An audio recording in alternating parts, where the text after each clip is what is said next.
जय हिंद। चलिए आज हम समझते हैं क्लास 9 मैथ का एक्सरसाइज 1.1 को आज हम समझते हैं। देखिए, मैथ को समझने से पहले हम उसको रूल के बारे में जान लेते हैं। अगर हमको रूल पता होगा ना तो हम मैथ को इजीली बना सकते हैं। मैथ को आप ऐसा समझिए ना, रियल लाइफ में आप उसका एग्जाम्पल लेके समझिए। अगर रियल लाइफ में उसका एग्जाम्पल लेके समझेंगे तो ज़्यादा समझ में आएगा। चलिए शुरू करते हैं एक्सरसाइज 1.1 का। उसके बाद हम क्वेश्चन इसका करेंगे। सबसे पहले देखिए रूल नंबर 1। रूल नंबर 1 में हमारा है नंबर सिस्टम। इसको हिंदी में कहते हैं संख्या पद्धति। क्या कहते हैं हिंदी में? संख्या पद्धति कहते हैं। देखिए, इसका फर्स्ट पॉइंट है हमारा नेचुरल नंबर। हिंदी में प्राकृतिक संख्या कहते हैं। नेचुरल नंबर वो संख्या को कहते हैं, जैसे इसका देखिए 1 2 3 4 अनंत तक जाए। 1 से लेकर अनंत तक जितना भी संख्या है सभी नेचुरल संख्या है, प्राकृतिक संख्या है। समझ गए? 1 से अनंत तक जितनी भी संख्या है दुनिया में सब प्राकृतिक संख्या है, नेचुरल नंबर है।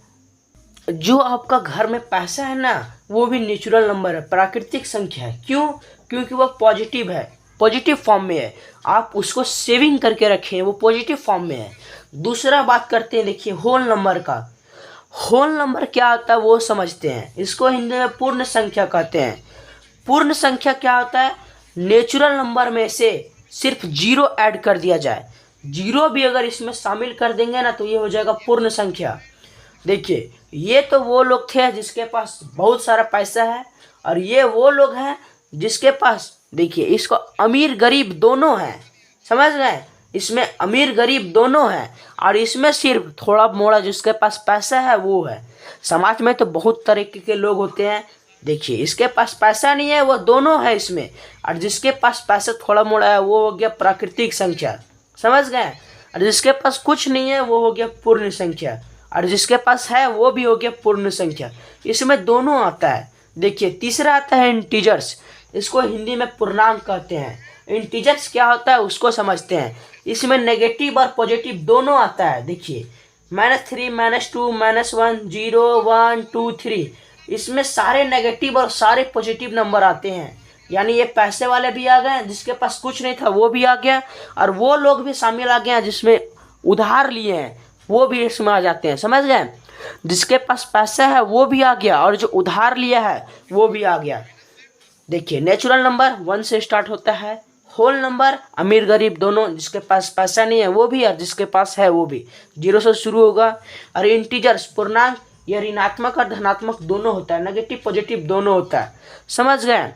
अब इसमें पॉइंट सिर्फ नहीं होता है। 4 पॉइंट है हमारा रेशनल नंबर। इसको हिंदी में कहते हैं परिमेय संख्या, और यही है हमारे सिलेबस का मेन पार्ट। आपको याद नहीं होगा, आपको हम थोड़ा सा याद करा देते हैं। जब आप 8 क्लास में थे तो फर्स्ट चैप्टर में यही था, रेशनल नंबर। पहला चैप्टर था 8 क्लास का। आपको अगर नहीं पता तो इस वीडियो में आप सीखिए। हम मान के चलेंगे कि आपको नहीं पता ना तो सीखिए इसको।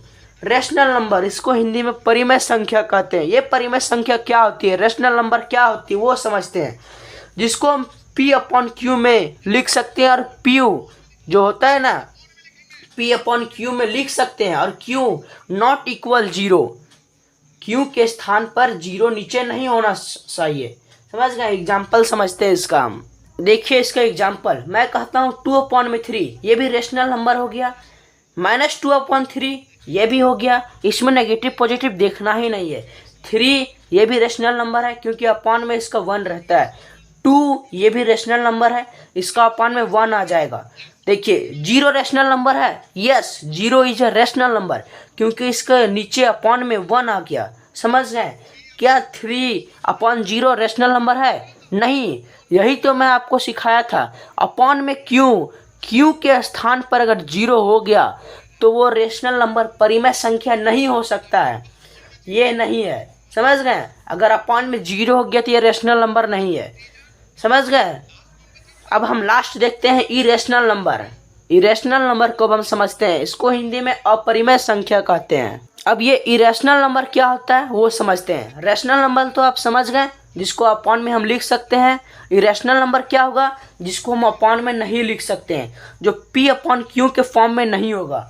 जैसे आप √2, √3, √5 इसकी वैल्यू को हम, ये अपरिमेय संख्या हो गया, ये सब समझ गए। ये सब जो वैल्यू है ना, इसको हम P/Q में रूप में नहीं लिख सकते हैं, इसीलिए अपरिमेय संख्या हो गया। समझ में आ गया आप लोग को। 5 टाइप के नंबर को हम बता दिए हैं। ये रूल नंबर फर्स्ट था। अब हम रूल नंबर सेकंड को समझते हैं। नंबर सिस्टम में ये 5 चीज़ आती है, समझ गए। अब हम रूल नंबर सेकंड को शुरू करते हैं। इसमें है फाइंड रेशनल नंबर, परिमेय संख्या ज्ञात कीजिए। परिमेय संख्या ज्ञात करना, समझ गए। इसको हम आपको शॉर्ट में पहले समझाते हैं। ये तो आपका रूल हो गया। जब हम आपको क्वेश्चन करवाऊंगा ना, तब आपको हम एग्जैक्ट तरीका को बताऊंगा। देखिए, इसका हम एग्जाम्पल समझते हैं। 2 और 3, 2 और 3 के बीच में 5 परिमेय संख्या, 5 रेशनल नंबर निकालना है। आप बोलिएगा कि 2 और 3 के बीच में 5 नंबर कैसे आ जाएगा। मैं आपको बोल रहा हूँ ना, 2 और 3 के बीच में हम 5,000, 5 लाख, 5 अरब तक निकाल सकते हैं। इसका तरीका को आप समझ जाइए। देखिए, 2 और 3 के बीच में 5 कैसे आएगा वो समझते हैं। पहले आप लिख लीजिए 2/1, उसके बाद लिख लीजिए आप 3/1। कितने नंबर फाइंड करने हैं हमको? 5 फाइंड करने हैं। आपको अपनी तरफ से एक नंबर एक्स्ट्रा ले लेना है। देखिए, आपको एक ज़्यादा ले लेना है। यहाँ समझिए, देखिए यहाँ 5 निकालना था, आप यहाँ एक एक्स्ट्रा ले लीजिए। 1/6। अगर आपको यहाँ 10 निकालना रहता तो आप क्या कीजिएगा? देखिए, इसमें भी कीजिए 1/6। यहाँ अगर आपका 6 नंबर निकालना होगा रेशनल, तो आप क्या कीजिएगा? तो यहाँ पे 7 कर दीजिएगा। आप लोग तो बहुत समझदार हैं, समझ गए। जितना पूछेगा ना, उससे एक ज़्यादा ले लीजिएगा। देखिए, इसको अब हम करते हैं। यहाँ पे भी इसका 6 हो जाएगा, समझ गए। यहाँ पे भी अब इसको निकालिए। 6 × 3 18 हो जाएगा, और 6 × 1 6 हो जाएगा। और इसमें समझिए, 6 × 2 12 हो जाएगा, और 6 × 1 6 हो जाएगा। अब इसके बीच में 5 आप निकालिए। देखिए, 5 कौन कौन से निकालिएगा वो समझते हैं। देखिए, इसमें क्या क्या आ जाएगा वो समझते हैं। 13/6 आ जाएगा, 14/6 आ जाएगा, 15/6 आ जाएगा, 17/6 आ जाएगा, और 18/6 आ जाएगा। देखिए, आ गया ना। 1 2 3 4 5 आ गया। सॉरी, यहाँ पे 6 होगा, और यहाँ 7। देखिए, इसके और इसके बीच में निकल गया ना 5। इसी तरह आपको अगर कोई कहेगा 10 निकालने के लिए, तो 10 से एक संख्या ज़्यादा ले लीजिएगा, 11। अगर आपको 100 पूछ रहा है, तो यहाँ आपको 101 कर दीजिएगा, एक अधिक ले लीजिएगा। यहाँ तक तो आपको समझ में आ गया होगा। इसके बाद हम इसका आगे समझते हैं एक्सरसाइज को। ये रूल को आप समझ गए, उसके बाद हम एक्सरसाइज को समझते हैं। देखिए, रूल क्यों बताएं वो समझते हैं। देखिए, अगर NCERT केवल हमको नहीं पढ़ना है, NCERT के बाहर वाला भी पढ़ना है, समझ गए। इसीलिए रूल को समझना पहले ज़रूरी होता है, उसके बाद हम आगे समझेंगे।